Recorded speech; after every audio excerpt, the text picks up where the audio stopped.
Multi-party democracy has made unsubstantiated claims about elections and unilaterally sworn himself as president in deliberate disregard of the constitution for which he so proudly fought. The envoys say that the government, which should be the guarantor of liberty and freedom of expression for all under the law, has shut down television stations, seized the passports of opposition leaders, refused to obey court orders, and deported a prominent opposition lawyer. These events followed two elections that left many Kenyans dead and many more livelihoods disrupted. They go ahead to say that we strongly urge the government to comply fully with court orders and follow legal process in appealing or contesting them. Freedom of expression, freedom of the media, and all civil rights need to be protected. When individuals are arrested, their rights should be respected and due process should be followed. They go ahead to say that citizens have the responsibility to protest non-violently, and security services should avoid unnecessary or excessive use of force. Whatever the conduct of others, the government has a special duty to protect democratic institutions and adhere to the Constitution and the rule of law at all times. The statement signed by 11 envoys finishes by saying that, meanwhile, the opposition must accept the decision of the Supreme Court to uphold the election of October the 26th. Uhuru Kenyatta and William Ruto are the legitimate president and deputy president of Kenya. The opposition needs to accept this as the basis for the dialogue that it and many Kenyans want. Stalking and threatening violence are not acceptable, nor are extra-constitutional measures to seize power. That is the end of that statement sent yesterday to newsrooms by envoys signed by 11 of them, led by U.S. Ambassador to Kenya, Robert Godek. And of course, that last bit of the statement being what has irked the opposition the most, led by their leader, NASA leader, Raila Odinga. Let's now speak to international relations analyst or expert, David Kikaya. He joins us live by way of phone. Thank you very much, Mr. Kikaya, for joining us here on KTN News Desk. This latest statement and the reaction that followed from the opposition, what do you think, how do you think it places us as Kenya in terms of the image out there? It doesn't place us in any positive position, but I think the bigger question we need to be asking ourselves is why is the Kenya government, especially the opposition, finding itself at loggerheads with the foreign envoys on a matter that the two of them should be speaking the same language, i.e. Upholding democratic institutions. I concur with the envoys when they raise issues of unconstitutional measures on both part of the government and also on the opposition in violation, again, of the same constitution that the current government and even the opposition are supposed to uphold. There is a credibility gap that, unfortunately, the envoys suffer in the eyes of Kenyans, because all along we have felt that they were like the last resort, especially for us citizens who may feel disenfranchised, to set the records right. But the rain began beating them when they sanctified the elections of August 8th, which were obviously subsequently nullified. And then also there was a credibility gap on addressing the issues of reforms in IEBC when even people within, including the chairman, Chebukati, and remember our commissioner who fled the country, yes, saying that she could not think that IEBC was going to deliver a free and fair election. So that's where the rain really began beating our envoys. Well, but you say, otherwise, yes, we had really relied on them as neutral arbiters. Yes, you say that they should be acting as neutral arbiters, of course, especially with the fact that Kenya is going through a very complicated time since last year with the elections. But currently, the envoys are being seen to be taking sides. Going forward, what does this mean for them, even in the country? It means that they really have to work at that credibility gap. You know, speaking as a profession in terms of peace and conflict, you can never be seen to be an arbiter if you are already appearing as if you are taking sides. That is one point. But I think, again, the bigger question there is we must understand where these envoys are coming them. It is incumbent on them to be seen to be playing a prominent role in terms of driving the current embassy.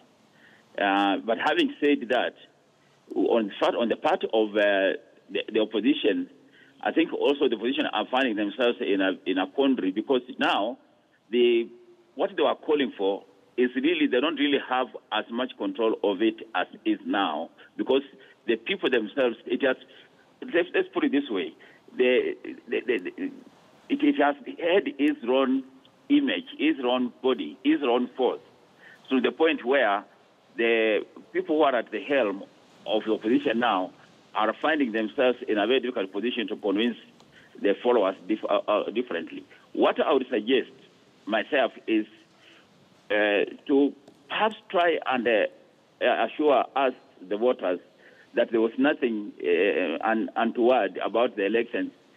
Can we open the so-called server?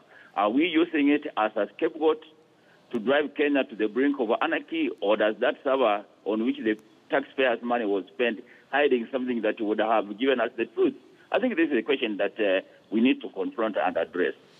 Currently, they are pushing for Raila Odinga to accept the legitimacy of President Uhuru Kenyatta and his deputy. Definitely, this has been met by a lot of backlash. But in terms of pushing for this particular agenda, how far can the envoys go?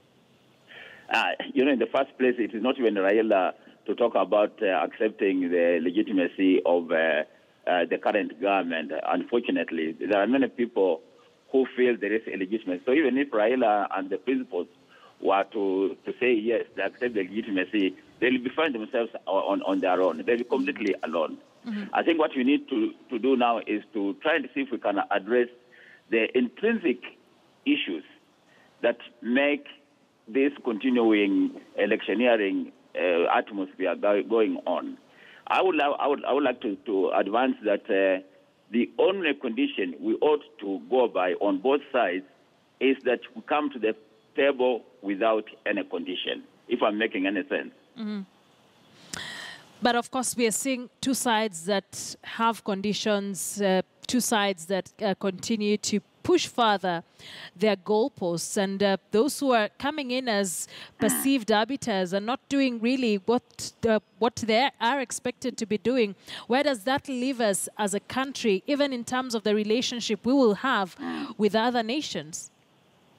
It leaves us in a very awkward position, because what people are asking now is that why was it possible for the international community to arrive at a consensus in Ivory Coast, where even Kenya itself played a prominent role, and then it is opposite here in Kenya. That is addressing the real issue at stake. So it doesn't, Akisa, put us in a very good state at all. It only leaves us isolated, and the gains that Kenya had made as a democratic country in an oasis that was turbulent, that has become turbulent in this region, is slowly but surely being eroded, I'm afraid. In their statement, the envoys have also castigated the government for curtailing very basic freedoms of the media, freedom of expression, freedom for the civil society. They've also talked about the deportation of Miguna.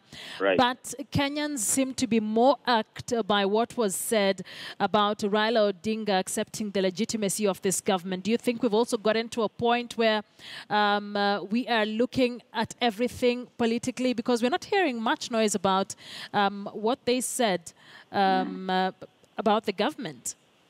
Yeah, it is a pedestrian argument to argue that a person like Miguna can be denied their Kenyan citizenship. We may differ with Miguna, and I think there are many people who do, but I think the way of going about it is not just on.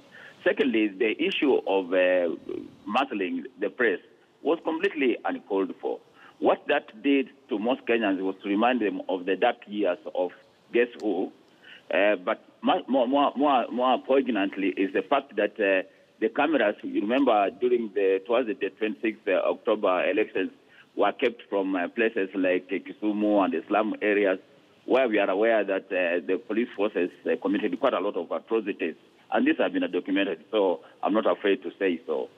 So when you switch off the TVs, and especially, people begin wondering what is it that the government wants to hide, that they are going to do that is unconstitutional, that is unlawful.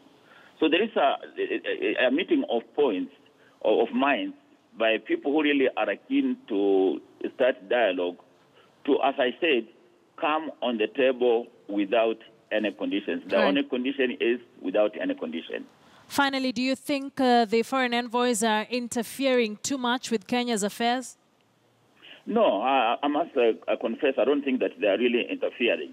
First and foremost, they are doing their job, and their job is to protect the interests of their own countries. And we should not ignore this. We should not be blind to that fact. That is prime. And you can dine and wine with the devil so long as the devil is delivering. And we've seen that in the international scene so often. So what they are doing a job that is concomitant with the requirements of their calling.